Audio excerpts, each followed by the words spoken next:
안녕하세요. 독일에서 활동하는 북튜버 책거울입니다. 제가 오늘 소개해 드릴 책은 좀 많이 옛날 책인데요.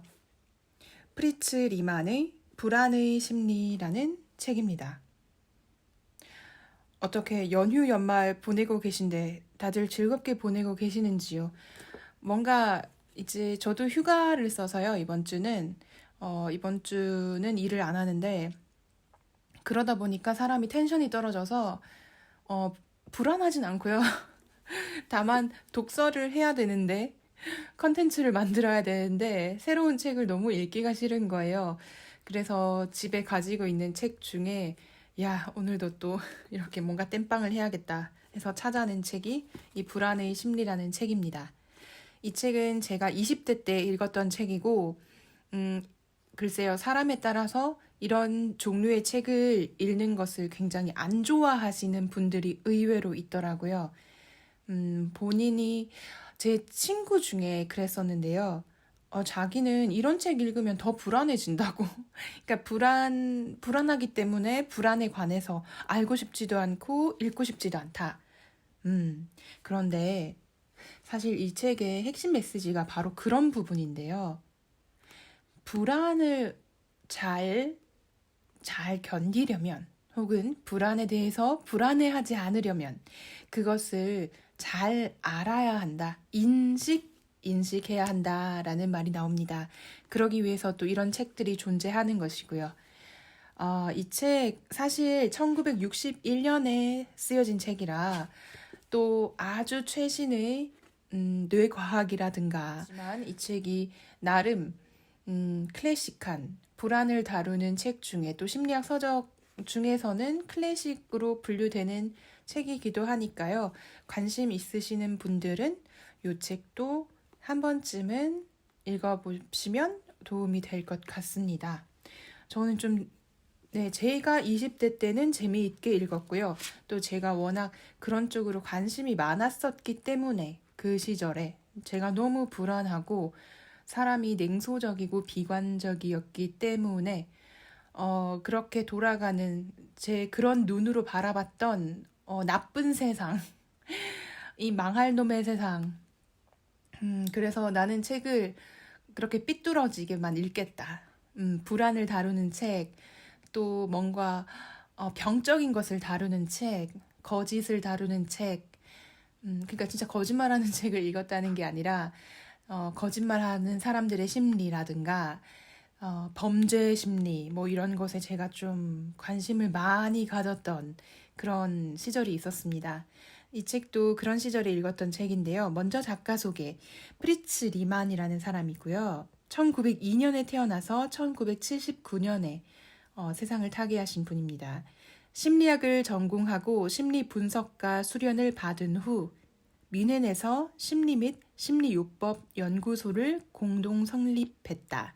프리츠 리만은 이 연구소의 강사이자 수련 분석가로 활동하면서 독자적인 심리요법을 적용하는 개인 병원을 운영했다.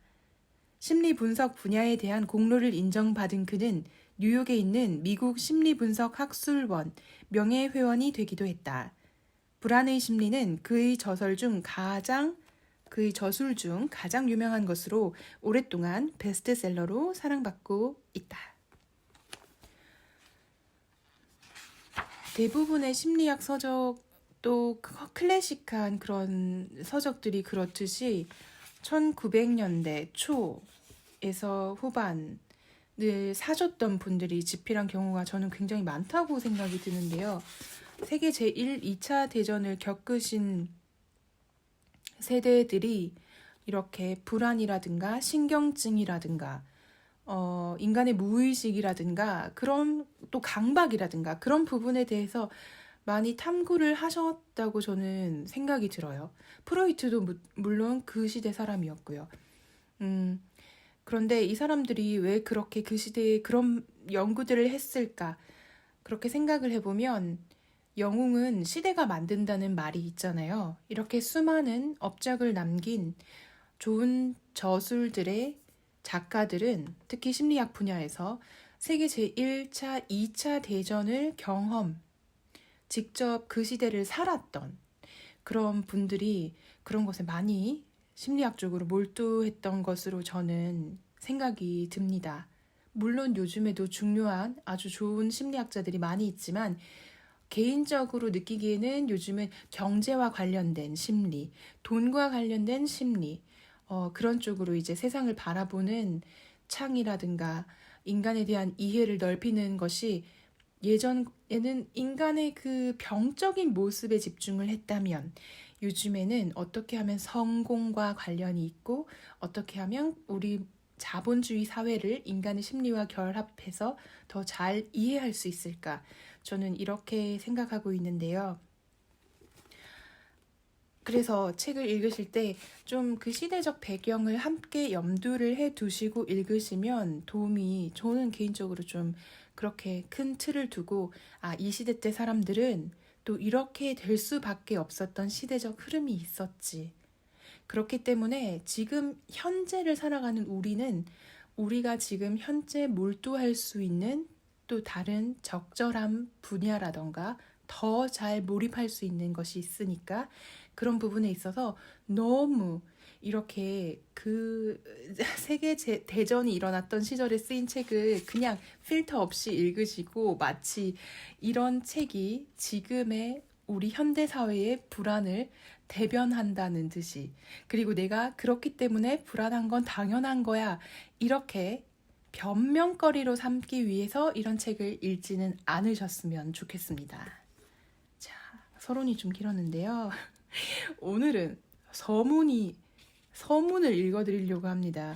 이게 실제로 이제 심리학자가 쓴 이 학문적인 책이기 때문에 뭐 어느 한 파트만 물론 그렇게 해서 소개해드려도 재밌기는 하지요. 그런데 뭐 잠깐 한번 볼까요? 책 111쪽 디프레시브한 사람과 사랑 118쪽 디프레시브한 사람과 공격성 이거 제목만 들어도 내용이 전혀 감이 잡히지 않으시죠? 그러니까 디프레시브가 뭔지 일단 이거부터 알아야 되고 또 그 사람과 공격성은 또 무슨 관계야? 글쎄요. 이게 관심이 많으신 분들은 이거 재밌게 물론 전 재밌게 읽었지만 이게 소개해드리기에는 조금 한계가 있어서 저는 이 책이 그러니까 이 저자가 세계대전을 겪으면서 삶을 살았던 이 심리학자가 결국 이렇게 불안이라는 주제를 가지고 책을 썼을 때 어떠한 이유로 어떠한 생각으로 책을 썼는지 그 서문을 좀 오늘 집중적으로 소개해 드리려고 합니다. 자, 서문. 불안의 본질과 인생의 이율 배반들에 관하여. 제가 또 20대 때 이런 책을 좋아했던 이유가 다 있습니다. 말이 멋있지 않나요? 약간 좀 어려워 보이고 불안의 본질과 인생의 이율 배반들에 관하여. 네, 저의 허세와 허영을 충족시키기에 충분한 제목입니다. 불안은 불가피하게 우리 삶의 일부를 이룬다. 불안은 늘 새롭게 변화하면서 태어나서 죽을 때까지 우리와 동반한다. 인류사를 보면 불안을 감당하거나 줄이거나 극복하거나 묶어두려는 시도들은 언제나 있어 왔다. 주술, 종교, 학문이 그러려고 애를 써왔다. 신에게서 찾는 안정감, 헌신적인 사랑, 자연 법칙 연구, 세상을 체념하는 절제와 철학적 인식들은 비록 불안을 제거하진 못하더라도 불안을 견뎌내는데 또 어쩌면 우리가 발전하는데 생산적으로 도움을 줄 수 있었다. 그러나 불안 없는 인생을 살 수 있으리라 믿는다면 착각으로 끝나고 말 것이다. 불안은 우리 존재의 일부며 우리의 필면성에 대한 알미자, 우리의 종속성의 반영이다.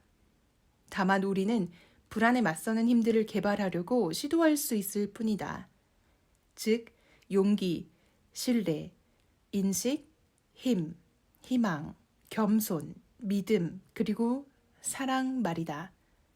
이런 것들은 우리로 하여금 불안을 받아들이고 불안을 따져보고 불안을 거듭 새로이 이겨나가게끔 도와줄 수 있다. 그러하나 우리를 불안에서 아주 벗어나게 해준다고 약속하는 방법들은 어떤 종류든 의심의 눈으로 바라보아야 할 것이다.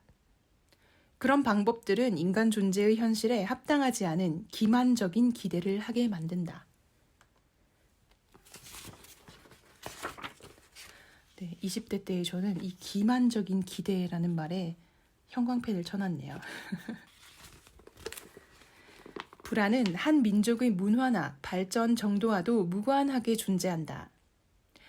바뀌는 것은 다만 그때그때 불안을 이야기하는 불안의 대상들이고 한편으로는 우리가 불안을 퇴치하려고 쓰는 수단과 대책들이다. 그리하여 오늘날에는 일반적으로 천둥이나 번개에 대한 불안을 갖지 않게 되었다. 일식이나 월식은 자연에서 볼 수 있는 흥미로운 구경거리일 뿐더러 불안 체험이 아니다.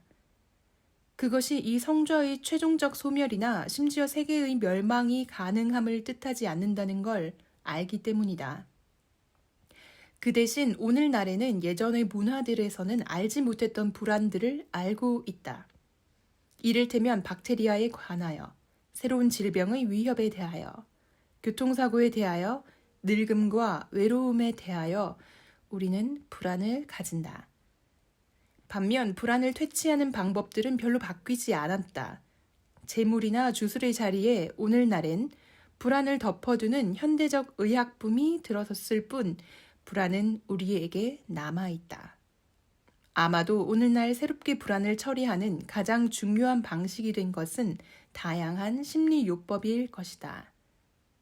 심리요법은 우선 개인 안에서 불안의 발전사의 뚜껑을 열고 그것의 개인적, 가족적, 사회, 문화적 조건을 연구하여 불안과 대면할 수 있게 한다. 과일을 따서 익히듯 뒤늦게나마 개인을 성숙하게 하여 불안을 생산적으로 처리해 보려는 목적이다. 삶에는 분명 일종의 균형이 내재해 있다. 학문과 기술을 통해서 세계를 정복하는 진보를 이루어내고 그것을 통해 특정한 불안들을 차단하고 제거하는 데 성공한 대신 우리는 또 다른 불안을 바꾸어 들어왔다. 불안이 불가피하게 인생의 일부라는 사실은 조금도 바뀌지 않는다. 다만 하나의 새로운 불안이 우리의 오늘날의 삶의 일부가 된 듯 보인다. 즉, 우리 자신에 대해서. 우리 자신의 행위와 행동을 통해 정립되는 불안들을 우리는 점점 더 많이, 점점 더 잘 알게 되었다. 우리는 우리 자신 속에 있는 파괴적인 힘들에 의한 불안을 잘 안다. 원자력 오용이 수반하는 위험만 생각해 보아도 혹은 자연 생명의 진행에 개입함으로써 불러오는 힘의 문제들만 생각해 보아도 그렇다. 우리가 범하는 천리를 거스르는 오만은 부메랑처럼 우리 자신을 향하는 듯 보인다.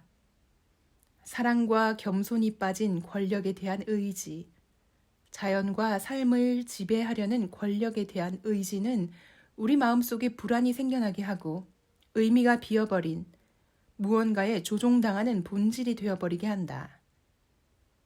옛사람들이 무방비 상태로 내맡겨진 자연의 폭력에 위협하는 마성이나 복수하는 신들의 불안을 가졌다면 오늘날 우리는 우리 자신에게 불안을 가진다. 그러므로 진보가 우리의 불안을 제거해 주리라는 것은 또 하나의 착각이다. 진보란 언제나 동시에 하나의 퇴보이기도 하다. 어떤 불안이야 제거하겠지만 그 결과 새로운 불안들을 가지게 될 테니까. 불안 체험은 그러니까 우리 현존의 일부다. 그것은 참으로 보편적으로 유효한 것인데도 한 사람 한 사람은 나름대로 불안이 개인적으로 엄습하는 것을 체험한다. 불안이라는 것은 죽음이나 사랑 또는 그 밖의 추상적인 것들처럼 존재하는 것이 아닌데도 그렇게 엄습한다. 모든 사람은 자기 자신과 자신의 본질에 속하는 나름대로 인격적이고 개인적인 불안의 형식을 지닌다. 한 사람이 나름대로 사랑의 형식을 가지고 나름대로 죽음을 맞아야 하듯이 불안이라는 것은 한 사람이 체험하고 반영된 것만으로 존재하며 불안 체험 자체는 공통적인 것인데도 늘 개인적으로 각색된 특징을 지닌다. 이러한 인성적인 불안은 개인적인 삶의 조건들과 더불어 성향이나 주변 세계와 연관되어 있다. 그것은 실제로 태어나면서부터 시작되는 발전사를 지닌다. 불안은 불안 없이 관찰해보면 불안이 이중적 면모를 지닌다는 인상을 받는다. 불안은 우리를 활동적으로 만들고 한편으로는 우리를 마비시킨다.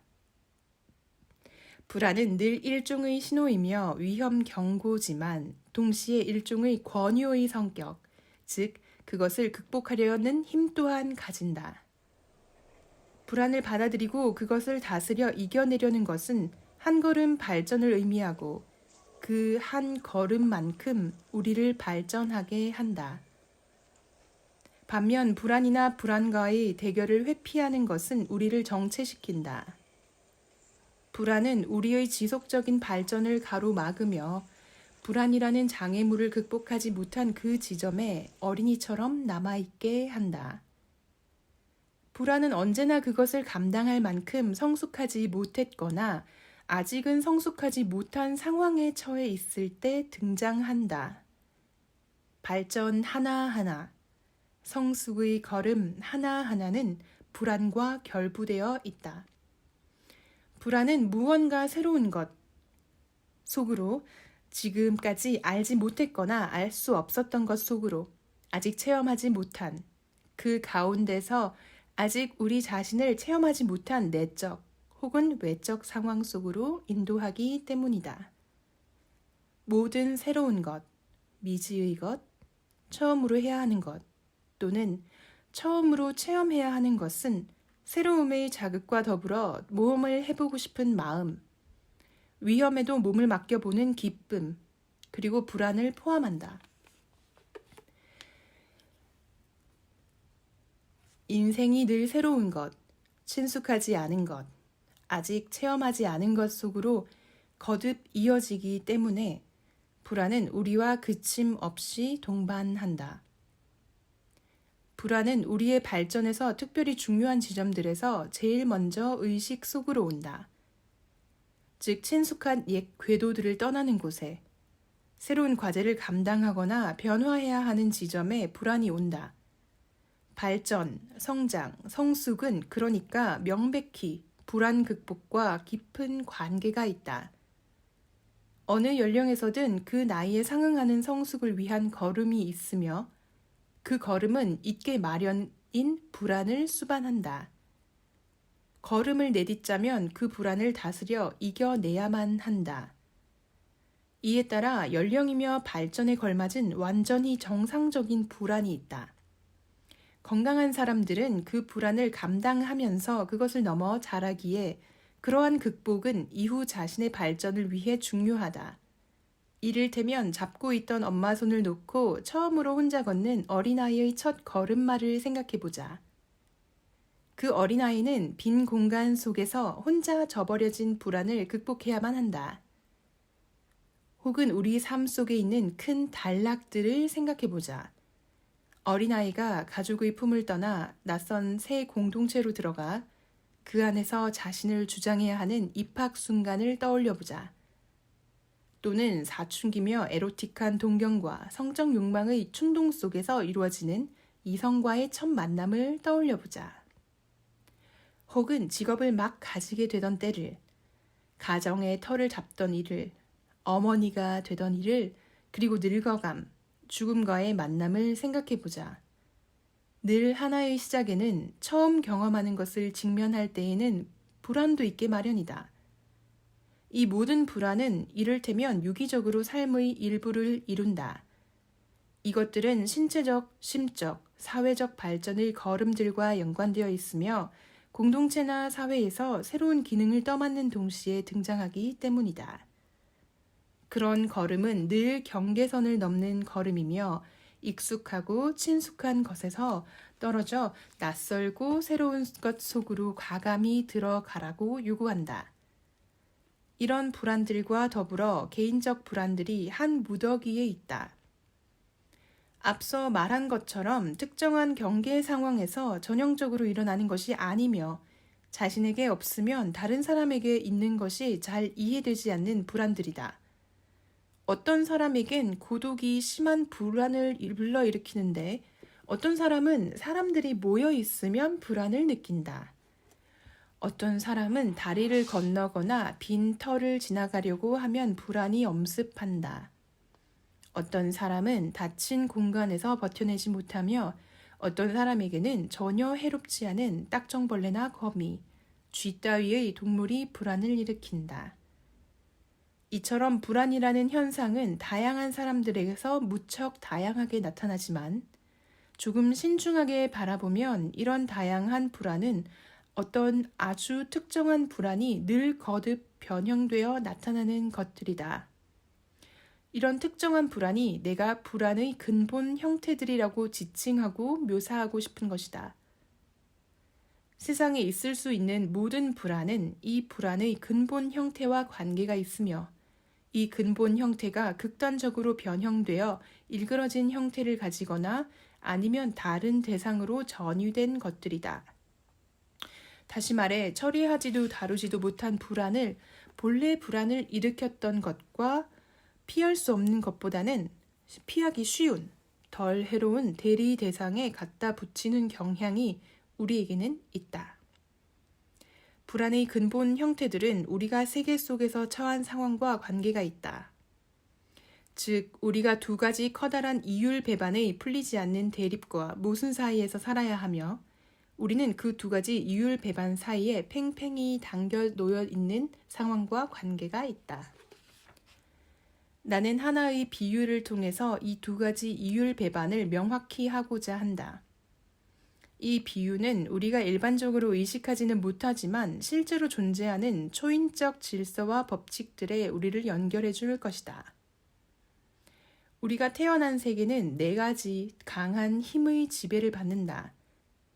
지구는 정해진 리듬에 따라 태양 주위를, 협소한 우주의 중심 성자 주위를 돈다.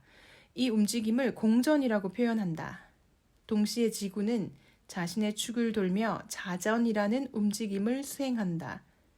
또한 지구는 세계의 체계를 움직이게 하는 동시에 이 움직임이 특정 궤도에 머물러 있게끔 강제하는 중력과 원심력이라는 두 가지 대립적, 보완적 힘에 내맡겨져 있다. 이를테면 중력은 세계를 지탱하고 그 구심점인 힘은 안쪽을 향한다. 즉 중심을 지향하면서 단단히 붙들고 끌어당기려는 소용돌이 같은 요소를 지닌다. 원심력은 중심을 피하여 바깥쪽으로 향하고 넓은 곳으로 밀고 나아가며 풀어놓고 떨어져 나가려는 당김의 요소를 지닌다. 이 네 가지 힘의 균형이 우리가 그 안에 살고 있고 우리가 우주라고 부르는 법칙에 맞는 살아있는 질서를 보장한다. 그러한 움직임 하나하나가 과하거나 빠지면 큰 질서에 장애가 발생하거나 질서 자체가 파괴되며 혼돈으로 이어진다. 지구가 이 기본적인 힘의 하나를 포기한다고 한번 상상해보자. 예를 들어 지구가 만약 공전, 즉 태양을 도는 일을 포기하고 자전, 즉 자신의 축만을 돈다면 지구는 한 행성의 위계 질서를 넘어서서 태양처럼 굴 것이다. 자기 주위에 다른 행성들이 돌아야 하는 중심이 된 것처럼, 그러니까 태양을 도는 지구가 가도록 된 궤도에 더는 들어가지 못하고 다만 자신의 법칙을 따라 살아야 할 것이다. 반대로 만약 지구가 자전하며 자신을 돌보기를 포기하고 태양 주위만 돈다면 지구는 달의 단계로 격화되어 늘 똑같은 면에서 태양을 향하는 더할 나위 없이 큰 의존성에 빠질 것이다. 두 경우 모두 지구는 행성의 법칙성, 즉 종속적으로 순응하면서도 독립적으로 스스로 도는 법칙성을 깨트리게 될 것이다.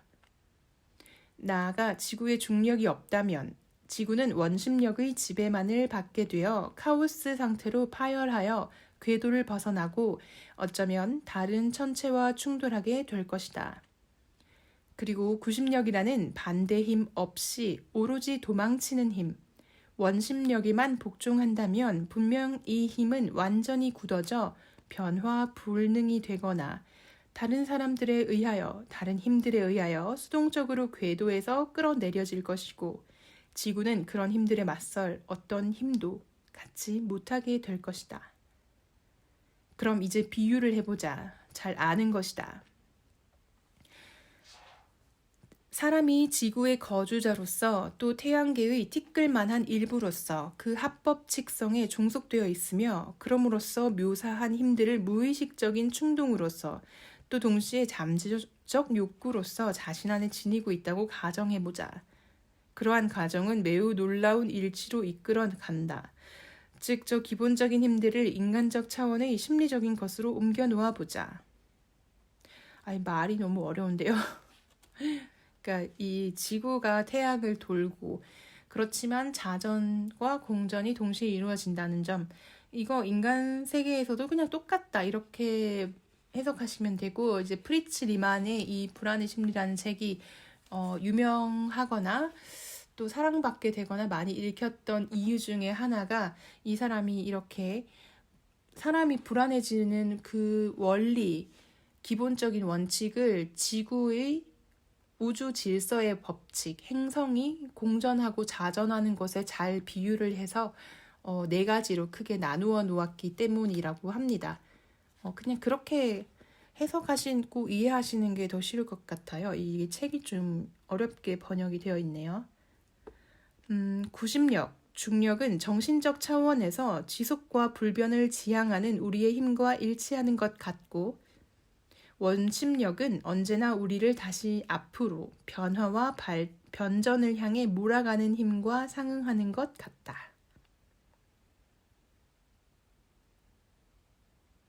구심력, 중력. 그러니까 우리가 지구의 입장에서 본다면 중력, 그러니까 지구의 핵 쪽으로 안쪽으로 계속 끌어당기는 힘은 내가 나 스스로를 지키려는 힘, 그리고 변화에 저항하고 지금 이 상태를 유지하려고 하는 그런 지속과 불변의 속성을 나타낸다고 보시면 되고, 원심력, 태양을 공전하면서 내가 지금 있던 위치를 벗어나서 우주 공간 속에서 이동을 하고 다른 방향으로 나아가게 하는 것은 원심력, 즉 변화와 도전, 또 다른 방향으로 가는 그런 것을 상징하고 묘사한다고 생각하시면 되겠습니다. 이 우주적인 유추에 따르면 우리는 네 가지 기본적인 요구에 내맡겨져 있는데 이는 서로 모순되면서 동시에 서로 보완하는 지향들로서 우리 마음속에서 다시금 발견된다. 자전의 비유에 상응하는 첫 번째 요구는 우리가 우리 자신임을 긍정하고 다른 사람들과 선을 그으며 우리가 일회적인 개인이 되어야 한다는 것. 우리가 바꿀 수 있는 무더기 인간이 아니라 혼동될 수 없는 한 인물이 되어야 한다는 것이다. 그러나 이로써 모든 불안이 주어진다. 우리가 우리를 다른 사람들과 구분하고 그럼으로써 소속과 공동체의 안정감에서 떨어져 나오게 될 때, 그건 고독과 고립을 의미하게 되는 만큼 우리를 위협하는 불안이다. 그러면서 이제 인종, 가족, 민족, 연령, 성별, 또 믿음, 종교, 직업, 이렇게 집단들에 의해서 혈연 또는 어떤 단체들에 의해서 우리가 이제 소속감을 느끼고 그 안에서 일회적인 존재, 그것을 추구하게 되는 완전히 다른 반대에 상응하는 그런 반대편에 서 있는 욕구도 존재한다고 이제 또 설명이 되고 있습니다. 그러면서 이 두 번째 요구를 공전이라는 비유로 하고 있는데요. 공전, 그러니까 방금 설명했던 나는 나로서 한 개인이어야 돼 라고 하는 욕구, 이것은 이제 자전의 비유에서 설명을 했고요. 프리츠 리만이. 이제 공전, 이것은 세계를, 삶을, 그리고 함께 살아가는 인간들을 신뢰하며 자신을 열어야 한다는 것, 이것을 공전에 비유했습니다. 멋있는 것 같아요. 낯선 것과 관계를 맺어야 하고 우리 바깥에 있는 것과 교류를 해야 한다. 이것이 의미하는 것은 가장 넓은 의미에서의 헌신, 즉 삶에 대한 헌신의 측면이다. 그러나 그것은 모든 불안과 결부되어 있다.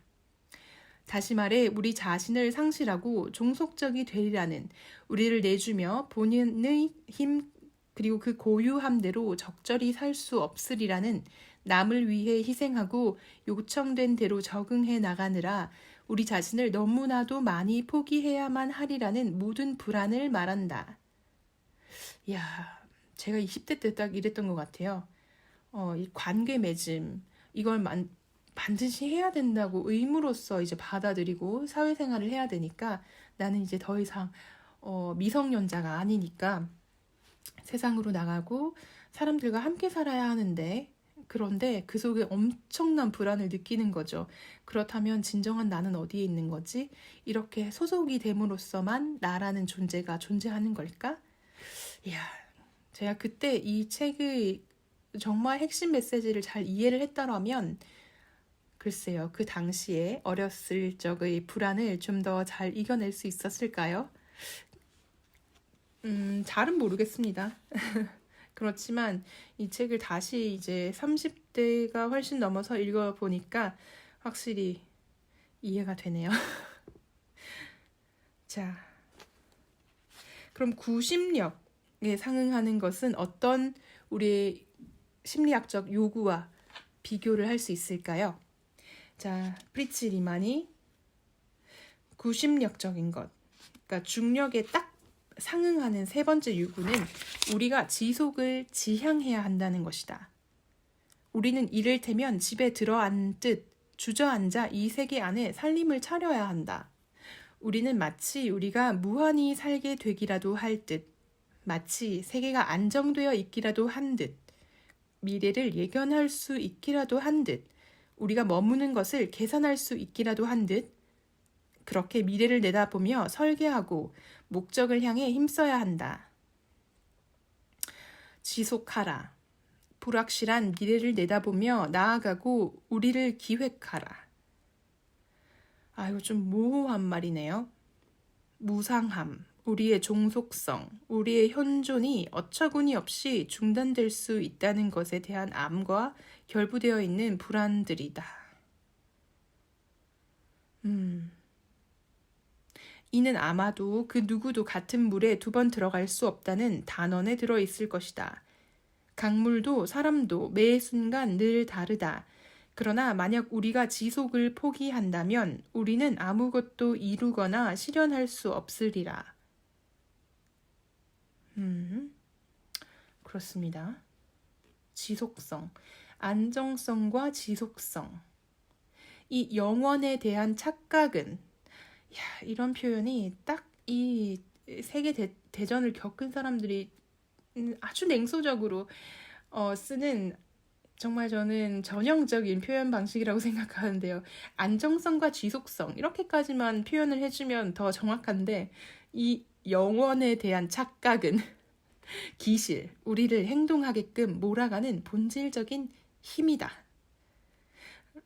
우리가 살아가면서 죽을 거라고 늘 물론 그렇게 하시는 분들도 있다고는 들었어요. 학자분들 중에서 뭐 죽음에 대해 매분 생각한다. 그런데 사실 보통 사람들은 내가 내일 죽을 거라고 생각하고 막 오늘을 살지 않거든요. 마치 내일의 태양이 뜨고 내일도 모레도 나는 그냥 내 친구 볼 수 있고 내 직업 계속 가질 것 같고 그러니까 이걸 지속하게 되는 거예요. 회사도 내일 출근할 거고 당장 내일 모든 게 없어질 거란 가정이 있으면 그럴 수도 있는 가능성에 더 무게를 맞추면 그 누가 다음날 출근하려고 일찍 잠자리에 들고 컨디션 관리를 하고 그렇게 하겠습니까? 그런 부분에 대해서 이렇게 안정성과 지속성에 대해서 설명을 하는데 우리가 영원히 있을 거라는 착각을 가지고 있다.